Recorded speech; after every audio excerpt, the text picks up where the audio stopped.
우리는 하나님께 나를 위해서 뭘 해달라고 구하기는 하죠. 여러분이 기도하는 것들을 보십시오. 여러분을 위해서 뭘 해달라고 기도하잖아요. 하나님, 이거 해주세요. 하나님, 제가 이거 필요해요. 저를 위해서 이거 해주세요. 라는 기도를 보통 하죠. 우리를 위해서 뭘 해달라고 하지, 하나님을 위해서 뭘 한다는 것 자체가 왠지 저는 이렇게 낯설게 느껴지기 시작했습니다.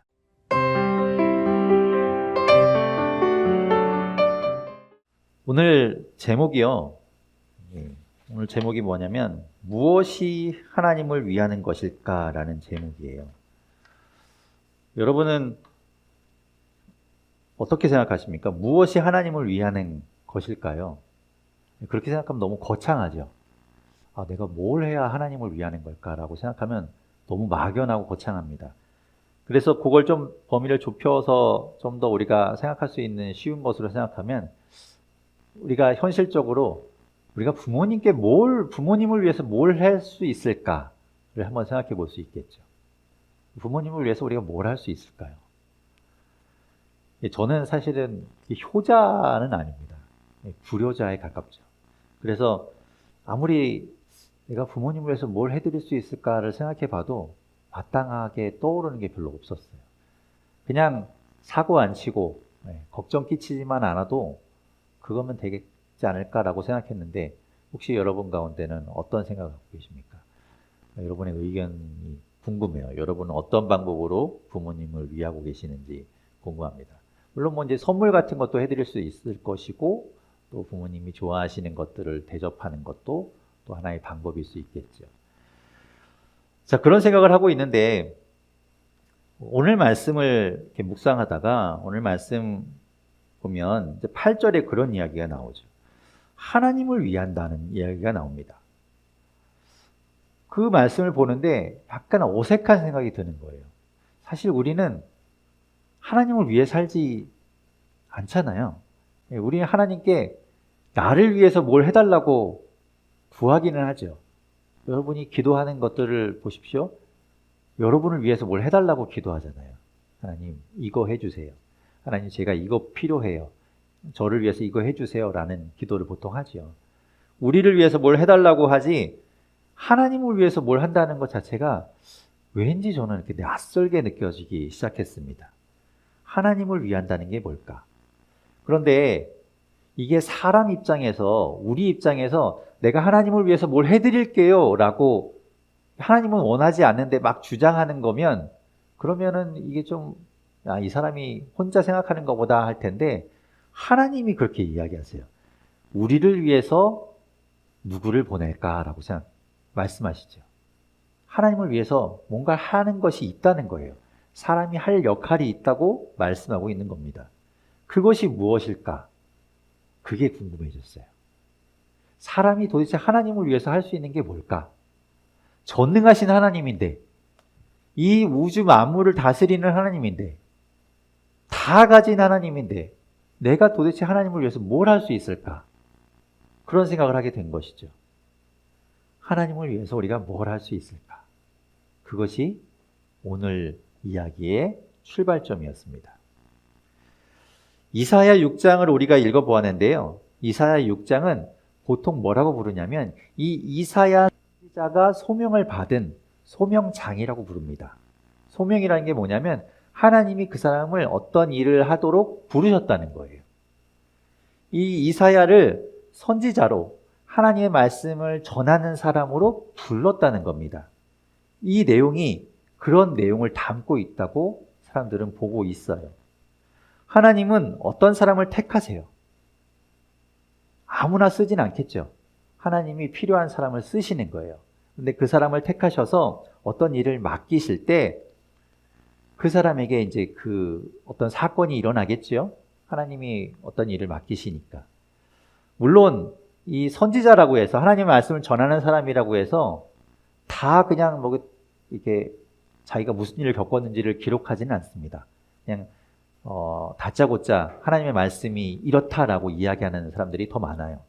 그런데 하나님의 말씀을 전하는 사람 가운데 이사야처럼 이렇게 내가 하나님으로부터 이런 이야기를 들어서 내가 하나님 말씀 전하는 것이다 라고 말하는 사람들이 있었습니다. 왜 그런 사람들은 자기 이야기를 할까? 하나님의 말씀을 전하는 것이 그들의 사명이라면 하나님이 나에게 이렇게 말하라고 하셨습니다 라고 하면 되는데 왜 자기 이야기를 할까? 뭐 여러 가지 이유가 있을 수 있겠지만 이런 거죠. 사람들한테 가서 여러분, 하나님이 여러분에게 회개하라고 하셨습니다. 그러면 그 이야기를 들은 사람들이 바로 곧바로 회개했을까요? 물론 그런 사람들도 있었겠죠. 그런데 그 중에는 아마 더 많은 사람들은 이렇게 생각했을 거예요. 네가 뭔데? 네가 뭔데 우리 보고 회개하라고 하냐? 라고 생각했겠지요. 그래서 반감을 가졌을 겁니다. 당신이 뭔데 그런 이야기를 하냐고 이야기했겠지요. 마가복음 11장에 보면 예수님이 나귀를 타고 예루살렘에 들어가시는 이야기가 나옵니다. 그 본문을 우리가 이제 종려주일이라고 부르는 때 우리가 자주 보는 본문이죠. 그렇게 예루살렘 성에 들어가신 그 예수님께서는 어디로 가시는가 하면 성전으로 가십니다. 그래서 성전 앞에 장사하는 사람들의 상을 다 뒤집어 엎으세요. 그리고 예수님이 이야기하시죠.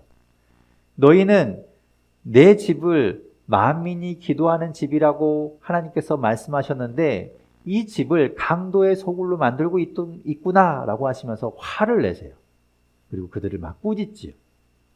그 말을 들은 사람들이, 그 장사하던 사람들이 다 반성했을까요? 맞아요. 찔림, 성전에서 이러면 안 되지요. 내가 잘못했습니다. 다 그러진 않았을 거예요. 오히려 예수님께 따져 물어요. 그것이 마가복음 11장 27절과 28절에 있는 이야기입니다. 제가 읽어볼게요. 그들이 다시 예루살렘에 들어가니라. 예수께서 성전에 거니실 때 대제사장들과 서기관들과 장로들이 나와 이르되 무슨 권위로 이런 일을 하느냐? 누가 이런 일을 할 권위를 주었느냐? 이들이 묻는 겁니다. 사실 뭐 궁금해서 물었을까요? 당신이 이렇게 하는 이유가 뭡니까? 당신 도대체 누가 이런 일을 시켰습니까? 너무너무 궁금해요. 이런 게 아니었겠죠. 따지는 겁니다. 네가 뭔데 그런 일을 하냐? 당신이 무슨 권위로 그런 일을 하는 거냐? 누가 당신한테 그런 일 하라고 시켰냐? 라고 따지는 것이지요. 예수님한테도 그랬다는 거예요. 그래서 뭐가 중요한가 하면 내가 하나님께로부터 이렇게 하라고 사명을 받았다. 하나님이 나를 그렇게 부르셨다라는 이야기를 해야 사람들이 그나마 좀 듣는 겁니다. 개인적인 체험이니까 뭐 그것을 진짜냐 아니냐 이렇게 증명할 수는 없었겠지요. 하지만 하나님이 나를 그렇게 택하셨어요. 하나님이 나를 그렇게 부르셨고 그래서 당신들한테 보냈어요 라고 이야기하면 사람들은 거기에 대해서 반박하기가 좀 어렵지요. 하나님이 했다고 하는데 거기 뭐라고 하겠어요.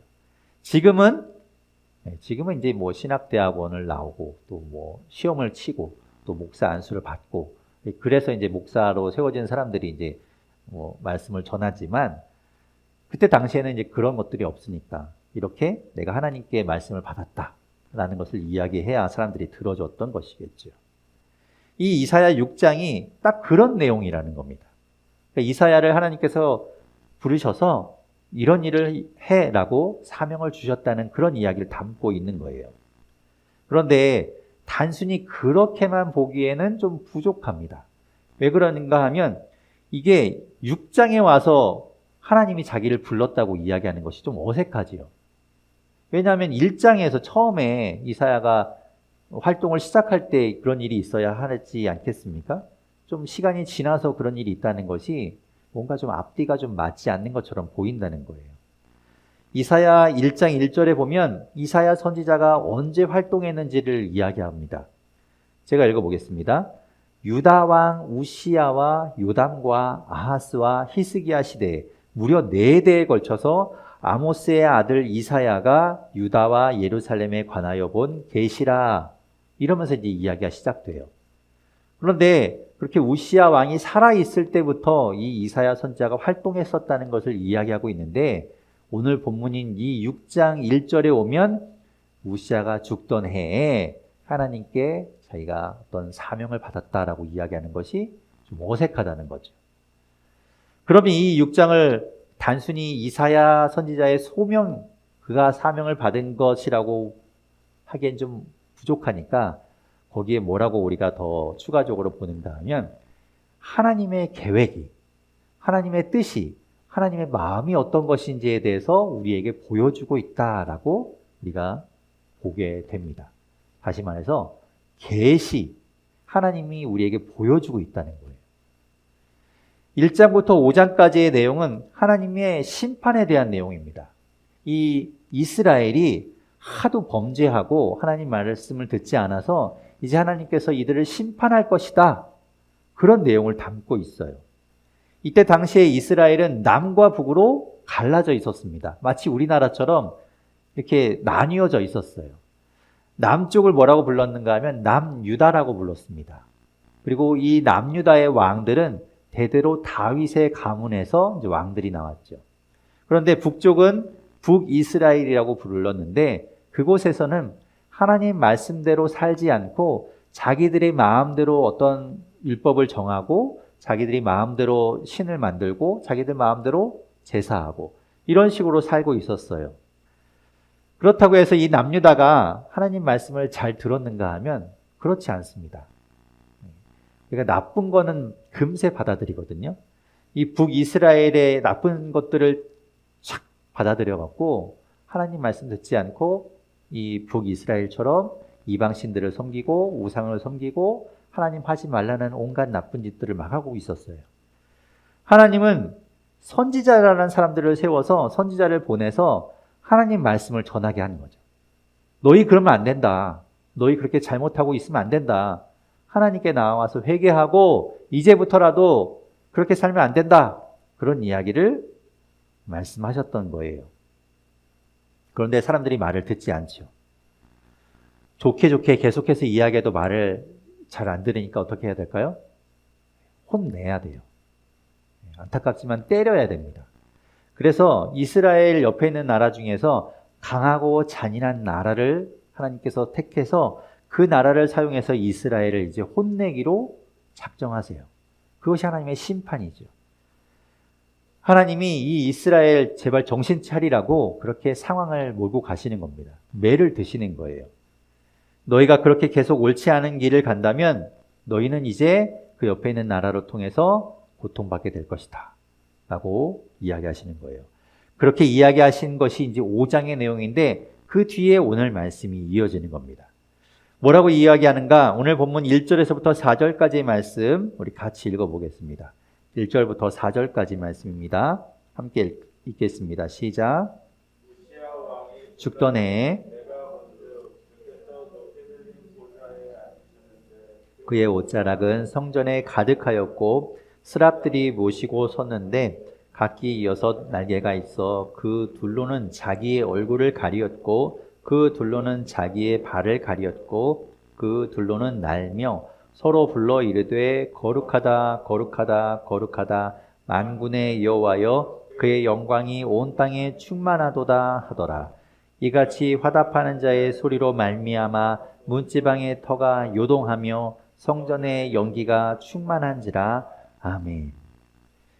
예, 하나님의 심판이 임박해 올 것이다. 곧 하나님의 심판이 임할 것이다 라고 이야기하고 있던 이 상황에 이사야 선지자가 어디에 있었는가 하면 성전에 있었던 거예요. 성전에서 하나님께 예배하고 있었겠죠. 성전에 있는데 그가 그곳에서 하나님의 영광을 보게 됩니다. 하나님의 그 빛나는 영광 그것을 보게 되는데 하나님이 높은 보좌에 앉아 계시고 그 하나님의 옷자락이 흘러내려서 성전에 가득하게 된 것을 보는 거예요. 하나님의 그 찬란한 영광의 모습을 선지자가 보게 되는 겁니다. 그런데 그 옆에 누가 있다고 이야기해요? 스랍들이 있다고 이야기합니다. 스랍이 뭐냐면 천사를 이야기해요. 천사. 우리가 얘기하는 천사. 그리고 또 성경에 보면 뭐 하나님의 사자라고도 불렸고요. 또 뭐 천군이라고도 불리고 뭐 그렇게 여러 가지 모양으로 불렸지만 어쨌든 하나님을 모시고 있는 천사들을 이야기합니다. 그 천사들이 하나님을 둘러서서 하나님을 찬양하고 있는 거예요. 그들에게 날개가 있습니다.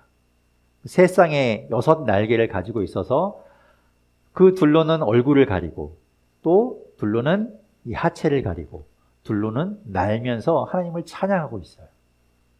거룩하다 거룩하다 거룩하다 만군의 여호와여 그의 영광이 온 땅에 충만하도다. 그들이 하나님을 이렇게 거룩하신 하나님을 찬양하고 있는데 그 찬양이 얼마나 아름답고 웅장하고 우렁찬지 온 땅이 진동할 정도였다는 것이죠. 여러분, 찬양이 이런 겁니다. 예배가 이런 거예요. 예배가 하나님을 높이고 하나님을 찬양하는 그 시간이 바로 온 땅이 진동하는 시간이고 하나님을 높이는 시간이라는 거죠. 온 땅을 다스리고 만물을 심판하는 그 하나님이 지금 보좌에 앉아 계신 겁니다. 이사야 선지자가 그것을 보았어요. 절대 선이신, 절대 거룩하신 하나님을 보고 이사야 선지자는 절망합니다. 왜 절망할까요? 자신의 죄 때문에 절망하는 거예요. 자신의 더러운 모습이 드러나기 때문에 절망하는 거예요. 그래서 이사야 선지자는 이렇게 반응합니다. 오늘 본문 5절을 제가 읽어보겠습니다. 그때 내가 말하되 화로다 나여 망하게 되었도다.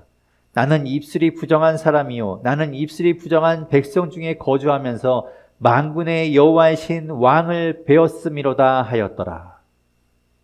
나 이제 망했다. 이렇게 거룩하신 하나님 앞에 내가 이렇게 추한 모습으로 이렇게 더러운 모습으로 서 있다니 난 이제 망했다 라고 이야기하는 거죠. 그런데 그것을 깨달았잖아요. 내가 이렇게 더럽고 추하다는 걸 깨달았는데 이사야 선지자가 그런 자신을 깨끗하게 할 수 있는가? 혼자는 못합니다. 내가 더러운지는 알겠어요. 내가 추한지는 알겠어요. 그런데 그것을 내 스스로 깨끗하게 할 수가 없습니다. 그래서 더 절망적이겠죠. 그렇다면 그것을 누가 할 수 있는가? 하나님이 하시는 거예요. 스스로는 못하는데 하나님이 하시는 거예요. 이런 겁니다. 죄 지은 사람이 있어요. 그 사람이 이제 재판을 받으려고 재판정에 갑니다. 그리고 그 판사 앞에서 재판을 받게 되죠. 그런데 이 죄 지은 사람이 자기가 이야기하는 거예요. 저 판사님, 제가 오다가 생각을 해봤는데 아무래도 이번 죄 같은 경우에는 이렇게 무죄로 하는 게 좋을 것 같아요. 제가 생각해 봤더니 요거는 이 죄를 때리기에는 조금 아마 애매한 게 무죄로 하는 게 좋을 것 같아요. 요번에 그렇게 하시죠. 이렇게 이제 죄 지은 사람이 이야기하는 거예요. 말이 안 되죠. 판사가 그 판결을 내리는 겁니다. 판사가 여러 가지 정황이나 그런 것들을 따져봐서 이 사람이 무죄라면 무죄를 선고하는 것이고 죄가 있으면 죄 있다고 이야기하는 겁니다. 그가 아무리 혼자, 죄 지은 사람이 내가 혼자 아무리 죄가 없다고 이야기해도 소용이 없는 거예요. 하나님 앞에서 우리는 모두 죄인입니다. 누구도 예외 없이 다 죄인이에요. 다 죄인입니다. 그런데 하나님이 우리를 의인이라고 이야기하죠. 죄인이 아니라고 이야기해요. 하나님이 그렇게 우리를 선포해 주시는 거예요. 우리에게 죄가 없다고 말이죠. 오늘 본문 6절과 7절에도 이 이사야 선지자에게 하나님이 어떻게 하셨는가를 보십시오. 오늘 보면 6절과 7절에 이렇게 말씀합니다. 우리 같이 읽어보겠습니다. 6절 7절입니다. 시작. 그때 그 스랍 중에 하나가 부젓가락으로 제단에서 집은 바 핀 숯을 손에 가지고 내게로 날아와서 그것을 내 입술에 대며 이르되 보라 이것이 내 입술에 닿았으니 내 악이 제하여졌고 내 죄가 사하여졌느니라 하더라. 아멘. 자기 스스로는 안 되거든요. 이사야 선지자도 자기 스스로는 내 죄가 다 없어지는 것이 아니라는 걸 깨달아요. 그래서 나는 이제 망했다라고 이야기하는데 하나님이 그 죄를 없애주시는 거예요. 하나님이 말씀하시죠. 그 스랍을 통해 이야기하시는 거예요. 내 악이 제하여졌고 내 죄가 사하여졌느니라. 다시 말하면 너의 잘못은 이제 다 사라졌고 너의 죄는 다 용서받았다. 하나님이 선포해 주시는 거예요. 그러면 어떻게 됩니까? 무죄지요. 누구도 거기에 토를 달 수 없어요. 무죄 확정이 되는 겁니다. 하나님이 이사야에게 그렇게 이야기하셨어요. 이사야에게만 그렇게 이야기하셨나요? 아니에요. 여러분에게도 하나님 그렇게 이야기하셨어요.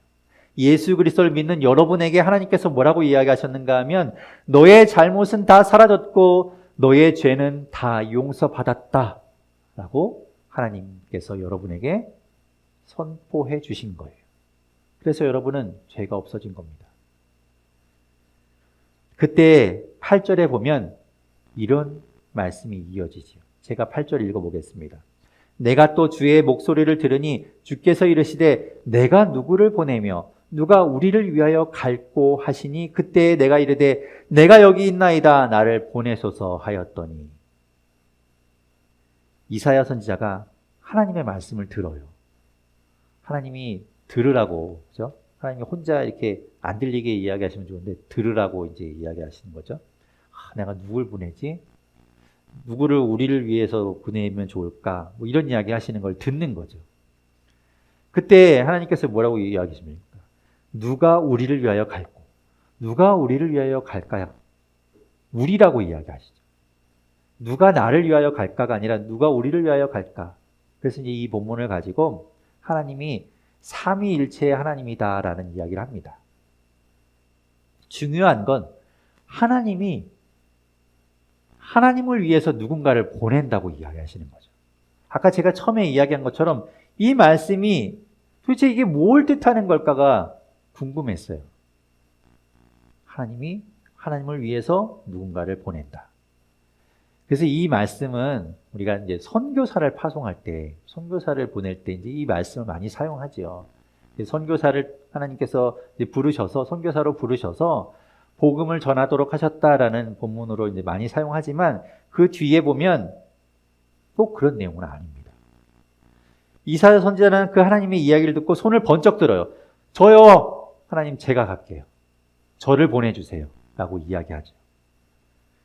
여기까지 보면 하나님께서 이사야 선지자를 부르시고 이사야 선지자에게 사명을 주시는 이야기구나 라고 이제 알게 되겠는데 그 뒤에 이어지는 내용이 뭐가 되어야 할까요? 그렇다면 이제 이사야 선지자에게 어디로 가야 하는지, 그죠? 보낸다고 했으니까 어디로 가야 될 거 아니에요. 어디로 가야 하는지, 가서 뭘 해야 되는지를 이야기하셔야 되겠죠. 그럴까요? 우리 9절과 10절 말씀 읽어보겠습니다. 우리 9절, 10절 같이 읽어보겠습니다. 시작. 여호와께서 이르시되 가서 이 백성에게 이르기를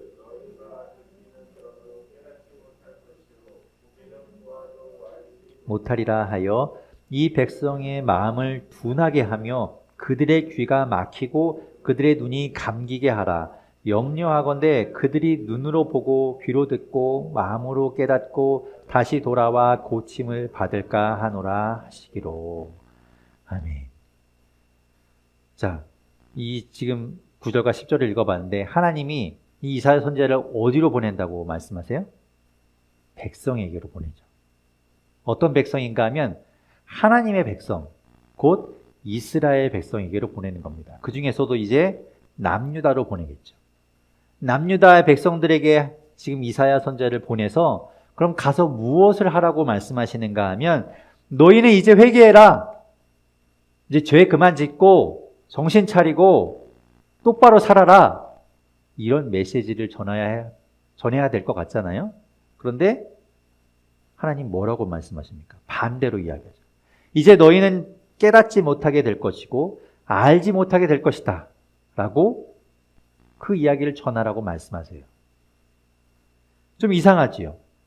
8절에서 분명히 하나님을 위해서 가라고 하셨는데 그 내용이 되게 부정적인 내용이에요. 도대체 이게 왜 하나님을 위하는 것일까? 하나님은 이스라엘 백성들을 너무너무 사랑하십니다. 이스라엘 백성들뿐만 아니라 여러분을 하나님은 너무너무 사랑하세요. 우리가 상상하는 것 이상으로 여러분을 사랑하십니다. 그래서 이스라엘 백성들도 그렇고 우리도 그렇고 우리가 죄를 짓지만 하나님은 우리를 단번에 벌하지 않으세요. 용서하시죠. 참으시죠. 우리가 그것을 회개하고 고칠 때까지 계속해서 봐주고 계세요. 이스라엘 백성들도 마찬가지예요. 만약에 이들이 미웠고 보기 싫었다면 벌써 그들은 다 없어지고 말았을 겁니다. 그런데 하나님이 그들을 너무 사랑하시니까 계속해서 용서해주고 계신 거예요. 하나님의 사랑은 변하지 않아요. 하나님은 포기하지 않아요. 하나님은 끝까지 그런 마음이 변하지 않고 이들을 사랑하고 계신 겁니다. 그런데 왜 이렇게 말하라고 하시는 걸까요? 요약하면 이런 겁니다. 이제 너희는 가망이 없다. 이제 너희는 끝났다. 라고 이야기하라는 거죠. 왜 이것이 하나님을 위하는 것일까? 왜 이것이 하나님을 위하는 것일까요? 하나님은요, 우리가 하나님을 인정하기를 원하고 계세요. 하나님을 인정하기를 하나님은 기뻐하시는 거예요. 우리가 하나님 무시하는 것, 하나님 그거 정말 싫어하십니다. 우리가 스스로 깨달아 알고 이사야 선지자가 가서 당신들 회개하십시오. 똑바로 사십시오. 라고 했을 때 그들이 그렇지. 우리가 똑바로 살아야지. 라고 스스로 알고 깨달아서 자기 스스로 깨끗해지고 정결해지는 것은 하나님을 무시하는 거예요. 아까 이야기했지만 사람은 그렇게 혼자서 할 수가 없어요. 무죄가 될 수 없어요. 혼자서는. 그런데 계속해서 아까 이야기했던 그 재판정에 온 죄인처럼 나는 무죄가 될 수 있어요. 나 이제 무죄가 될 거예요. 라고 계속 이야기하는 건 그 앞에 있는 판사를 무시하는 거죠. 지금 죄에 빠져있는 백성에게 가서 제발 정신 차리고 똑바로 살으라고 이사야 선지자가 말할 때 그것은 하나님을 위하는 일이 아니에요. 왜냐하면 이스라엘 백성들은 지금 죄를 짓고 있다고 생각하지 않아요. 그들은 스스로 옳은 길을 가고 있다고 생각하는 거예요. 그러니까 똑바로 살아야 돼 라고 이야기하면 무슨 소리야, 나 지금 똑바로 살고 있는데 라고 반응한다는 것이죠. 하나님이 빠지면 안 된다는 거예요. 하나님이 빠지면 아무리 그렇게 이야기해도 그들에게는 소용이 없는 이야기가 되는 겁니다. 사사기를 보면 거기에 무슨 이야기가 나오는가 하면 사람들이요, 그 시대에 온갖 악행들을 하는데 뭐라고 이야기하는가? 사람들이 각자 자기 생각에 옳은 대로 행하고 있었다고 이야기해요. 그런데 우리가 볼 때 하나님의 말씀에 비춰서 볼 때 그것은 너무너무 악한 일들이었거든요. 자기는 옳다고 생각해서 한 일인데 하나님 말씀에 비춰보면 나쁜 일이었다는 것이죠. 하나님이 빠지니까 그런 결과가 나타나는 거예요. 그렇기 때문에 자기 스스로 옳은 일을 했다고 생각하지만 하나님의 기준으로 보면 그것이 잘못된 일이라는 겁니다. 무엇이 도대체 하나님을 위하는 것일까? 하나님을 하나님으로 인정하는 것, 그것이 바로 하나님을 위하는 겁니다. 그것이 하나님을 위하는 것이고 하나님이 기뻐하시는 거예요. 그래서 우리가 찬양하는 겁니다. 우리가 처음에도 찬양했던 것처럼 이 스랍들이 하나님을 찬양했던 것처럼 하나님은 정말 하나님이십니다. 하나님은 높임받아야 합니다. 하나님을 찬양합니다. 모든 영광과 존귀와 능력이 하나님께 있습니다. 라고 그 하나님을 인정하는 것이 하나님이 기뻐하시는 것, 하나님을 위하는 것이라는 거죠. 하나님이 빠지는 것, 하나님을 무시하는 것, 그것이야말로 하나님을 가장 욕보이는 겁니다. 여러분, 하나님을 빼면 안 됩니다. 하나님을 무시하면 안 됩니다. 우리의 잘못, 우리의 죄를 용서하시고 없애시는 분은 하나님이세요.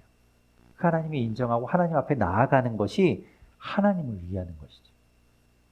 여러분, 하나님을 인정하십시오. 우리의 삶을 돌아보면, 일주일의 삶을 돌아보면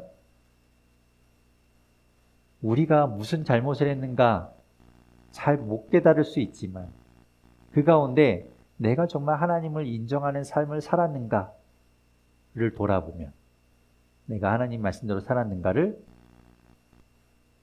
볼 수 있겠죠. 하나님을 인정하십시오. 하나님 앞에 나아가십시오.